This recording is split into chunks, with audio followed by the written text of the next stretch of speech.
Happy Friday, Land of Lincoln members. We're so happy you could join us for Friday Finance Facts live on Facebook. Today I'm doing it from home because this is a homey issue and it's all about saving money on school supply shopping. If you're like me, you have two kiddos, one's heading into third grade, one's heading into seventh grade. It gets so expensive when you're trying to figure out what all they need, especially when they're going into junior high. It's super expensive. We all know how to save money when you're heading out there to do all that school supply shopping with those mile-long lists. The first thing I want to tell you, to keep it short and simple, is take a supply inventory.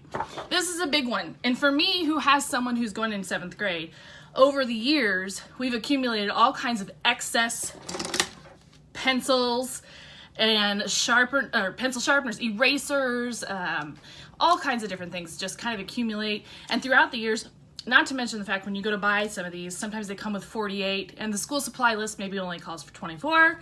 So now you're stuck with another 24. And yes, you replenish for the kids throughout the year, but do you always remember? No. So you throw them in a drawer and year after year, they just kind of pile up. For us, we've got a drawer that's full of nothing but supplies that they can go in and replenish on their own. But my advice to you is before you head out to those stores, check those drawers, take an inventory, make sure you don't have extra highlighters.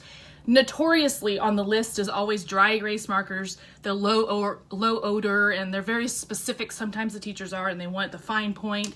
But if you're like me and you go in and you purchase, they want 2 dry erase markers, but the package maybe comes with a red, and they want black, it comes with red, green, yellow, and 2 black, and they want 4 or something, you've got to purchase all these extra dry erase markers, so you've got this surplus. So make sure to take that supply inventory of your drawers before you head out there, and make sure you don't have it at home before you purchase it again and end up with more surplus. And speaking of the surplus, you get all these pencils and all this accumulation. My next tip for you is plan a supply swap. Call your friends and neighbors and let's have a party and pour a glass of wine. Nobody cares. It's totally fine. Have your friends over. But if you've got an excess amount of pencils and highlighters and those extra dry erase markers that you just don't want, have them over. Plan that supply swap. Maybe they have a ton of loose leaf paper. We needed all kinds of loose leaf paper this year, and I had a lot left over, thankfully, so I could save money there.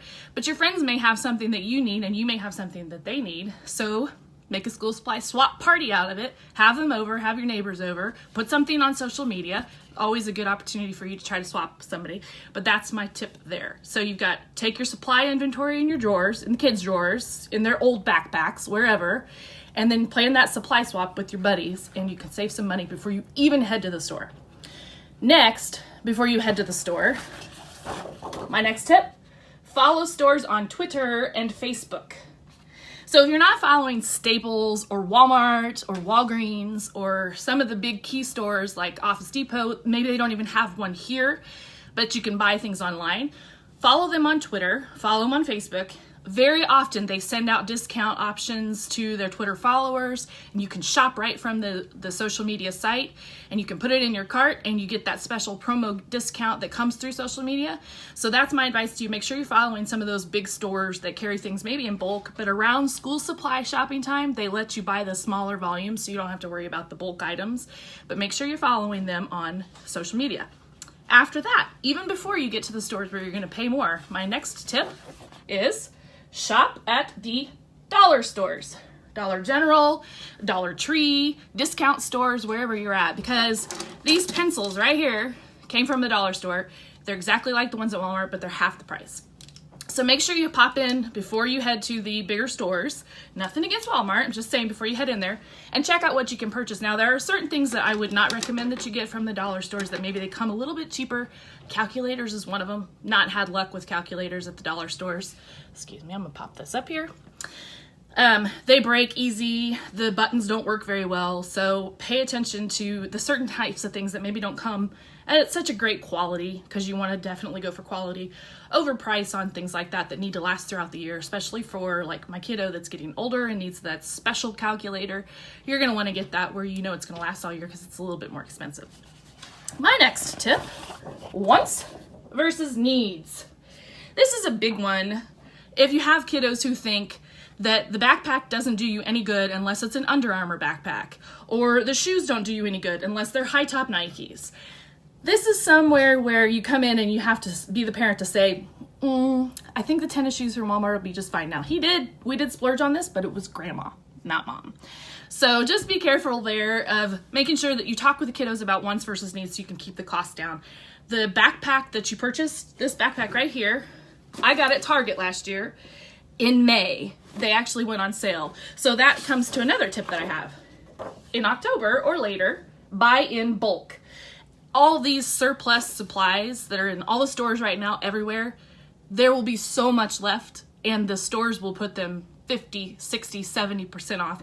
October 1st, you're gonna see it. So you can see supply lists on most school district websites for the whole year for the next grade level that you're gonna be going into. So pop on there for next year's grade level, print out that list in October when everything gets marked down, go buy some things in bulk, put them in a bin, you're ready to go next year. Everything's 50, 60, 70% off. It's definitely the way to go, especially with backpacks. This was a $40 backpack that I got for $10, and it's really sturdy, a good one. So my last tip for the day for you is can't forget clothes. If you're like my kiddos, they want that new outfit. It's exciting. You want to go clothes school shopping. But my tip is clothes shopping at Rummage or consignment shops. If you're watching this in the Mount Zion Decatur area, we've got a lot of great consignment shops, and I know a lot of them in the other areas have them too. Consignment shops I favor a little bit because they're really particular about the quality of the goods that they put out. We have one right down the road from our Prosperity Place branch. It's called Warnigan. Little plug for Rhonda in that shop. It's great. But you can go in there and you can find name brand things. You can follow them on Facebook to see what they're putting out there, and it's all going to be significantly reduced, and they're gently used, almost new, most of the stuff. She doesn't put anything out that doesn't look like new. So go there before you start shopping at some of the bigger stores for those back to school clothes. My kiddos grow out of clothes really fast, so I know you need it a lot. Hit the garage sales in September, early September. Mount Zion's having a community-wide garage sale. A lot of areas have those community-wide garage sales. And a lot of things you'll find gently used, especially shoes like this. You can find them. Maybe they only fit somebody for a couple of wears and they're very gently used. So hit the consignment shops before you go shopping for those Under Armour outfits, the brand name, because a lot of times you're going to find them super, super cheap. Or you can hop online. You'll find them on eBay, people trying to get rid of some clothes that their kiddos grew out of, and they usually only put gently used on there. So those are my tips. Have fun school supply shopping this year. It is an exciting thing, unless you're my 7th grader who told me to just go without him. Whatever, to each his own. But have fun. Make sure the kiddos have exactly what they need and you can save some funds and not break the bank. This has been all kinds of school supply tips brought to you by Land of Lincoln Credit Union for Friday Finance Facts. Make sure you tune in every Friday because we're going to have all kinds of tips to help you save money because we want you to reach your financial dreams. Thanks for tuning in. Have a good weekend.